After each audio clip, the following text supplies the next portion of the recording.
प्रकरण गाजतंय त्या संदर्भात शिवसेनेचे नेतृत्व देखील करण्यात आलेलं आहे आणि तुमच्यावरती आरोप करण्यात आलेला आहे की तुम्ही त्या कार्यक्रमाला उपस्थित होतात अशी टीका देखील तुमच्याबद्दल करण्यात आली। खरं आहे, माझ्या मतदारसंघामधला कार्यक्रम आहे।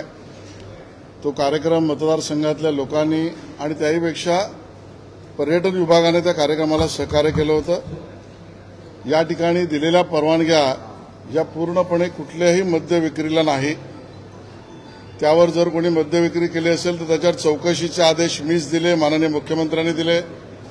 यावर चौकशी आणि दिलेल्या परवानगीचा दुरुपयोग करणाऱ्यांवर कारवाई शक्य असेल नाही तर गरज असेल नाही तर करावीच अशी फौजदारी कारवाई असे संदेश सुद्धा दिलेत। आणि त्यामुळे याच्यापेक्षा जास्त या प्रकरणामध्ये काही शोधण्यासारखं विरोधी पक्षाला नाही। त्यावर चौकशी होईल, कारवाई होईल, फौजदारी होईल। दिलेल्या परवानग्या कशा दिल्या, कोणी दिल्या, त्याच्या मागच्या अटी शर्ती काय होत्या, त्या भंग केल्या होत्या का, या सगळ्याची चौकशी केली जाईल। आणि विरोधकांनी आणि तक्रारदारांनी मांडलेली भूमिका योग्य आहे। किल्ला आणि किल्ला परिसर यात कुठल्याही मद्यपान विक्रीला परवानगी असूच शकत नाही, हीच भूमिका सरकारची आहे। तुम्ही गेलात किल्ले अडवा आणि पार्टी करा असं त्यांनी म्हटलेलं आहे। स्वतः सांस्कृतिक मंत्रीच्या कार्यक्रमाला मी कार्यक्रमाला गेलो, तो माझा मतदारसंघ आहे आणि त्या ठिकाणी असलेल्या कार्यक्रमामध्ये पर्यटन विभागाचा कार्यक्रम तो असल्यामुळे तिथे जाणं यात काही गैर नाही। याचा अर्थ कुठल्याही परवानग्या भंग करायला आणि मद्यपान विक्रीला कुठलीही परवानगी द्या आणि दिल्यावर जा अशी कुठलीही भूमिका सरकारची आणि माझी नाही। तुम्ही गेलात तेव्हा तिकडे असा काही प्रकार होण्याची असं मी काय पाहिलं नाही, मी असं काय पाहिलेलं नाही, कारण मी त्या भागात गेलोच नाही। अशी जी व्हिडिओ बघितली तर त्या व्हिडिओमध्ये समोरचे लोक दिसतात, त्यांचा एक वेगळाच स्वभाव दिसतो आहे व्हिडिओ करणाऱ्यांचा की आमच्याकडे परवानगी आहे सगळं। कोणाचा आशीर्वाद आहे आणि एवढी जी गरमी त्यांनी दाखवलेली आहे व्हिडिओमध्ये ती कोणाचा आशीर्वाद? ज्याने कोणी गरमी दाखवली आहे ते चुकच आहे, त्याच्यावरही कारवाई झाली पाहिजे।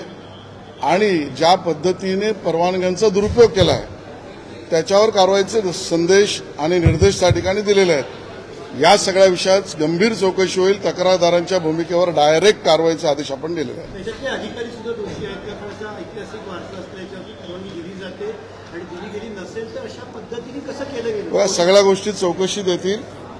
परवानगी असेल तर त्याच्या अटी शर्ती भंग केल्यात, त्या कोणी केल्यात, का केल्यात याची चौकशी होईल आणि ज्याला परवानगी दिली त्याच्यावर सुद्धा फौजदारी कारवाई होईल। महायुती अंतर्गत जे पक्षप्रवेश होतात, विशेषतः एकनाथ शिंदे यांच्या शिवसेनेतून भाजपाचे पक्षप्रवेश होत आहेत, त्यामुळे एकनाथ शिंदे यांच्या शिवसेनेतल्या मंत्र्यांमध्ये नाराजी आहे, नेत्यांमध्ये नाराजी आहे। आपापसात का खिंडार पाडण्याचा प्रश्न? मला वाटतं दोन्ही नेते शिंदेसाहेब, देवेंद्रजी किंवा महायुतीतले नेते आपापसात चर्चा नक्की करतायत। या पद्धतीने एकमेकाच्या विरोधात लढण्याचा विषयच येत नाही आणि त्यामुळे एकमेकाबरोबर महायुतीत लढण्याच्या बाबतीतला निर्णय आमचा झाला आहे। त्या स्थानिक विषयांवरच्या भूमिकांवर आमचे प्रदेश अध्यक्ष आणि शिवसेना एकनाथ शिंदेजींचे नेते आपापसात चर्चा करतील। काही विषयावर चर्चा होईल, आपापसात निर्णय करतील। महानगर गॅसचा सगळ्यात मोठा इश्यू मुंबईमध्ये आहे। जवळपास 2 दिवस झाला इश्यू सुरू आहे, तर प्रश्न सुद्धा नाही आहे।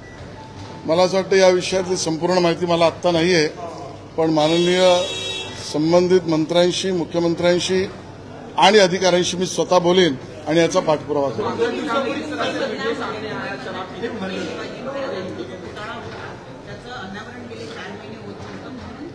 अमित ठाकरे यांनी त्याचं अनावरण केलं आणि त्यांच्या विरोधात गुन्हा दाखल झाला।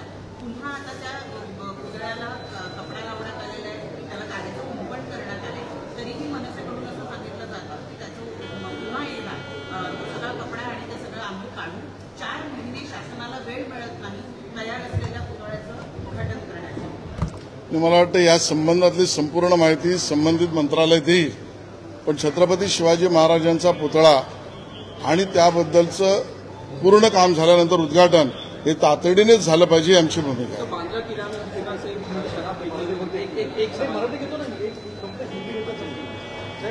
नगराध्यक्ष पदाच्या उमेदवारामध्ये जवळपास राज्यामध्ये सर्व पक्षांनी अनेकांनी स्वतःच्या मंत्र्यांना किंवा आमदारांनी स्वतःच्या पत्नींना उमेदवारी दिल्याचं दिसून होतं। मुळात भाजपचा पक्ष कायम परंपरा किंवा घराणेशाहीला विरोध करतो, मग अशा ठिकाणी इतक्या मोठ्या प्रमाणामध्ये तिकीट देण्याचं कारण काय आहे? मला असं वाटतं की या संबंधित विषयामध्ये स्थानिक स्तरावर आणि महाराष्ट्राचे प्रदेश अध्यक्ष आणि समितीशी चर्चा करून उमेदवारीचे निर्णय होतात। त्या उमेदवारांच्या झालेल्या निर्णयामध्ये सर्व कार्यकर्त्यांचं सर्वानुमत किंवा बहुतांश मत विचारात घेऊन निर्णय केले जातात। तशी उमेदवारी दिली आहे अशी त्या ठिकाणी माझी माहिती आहे.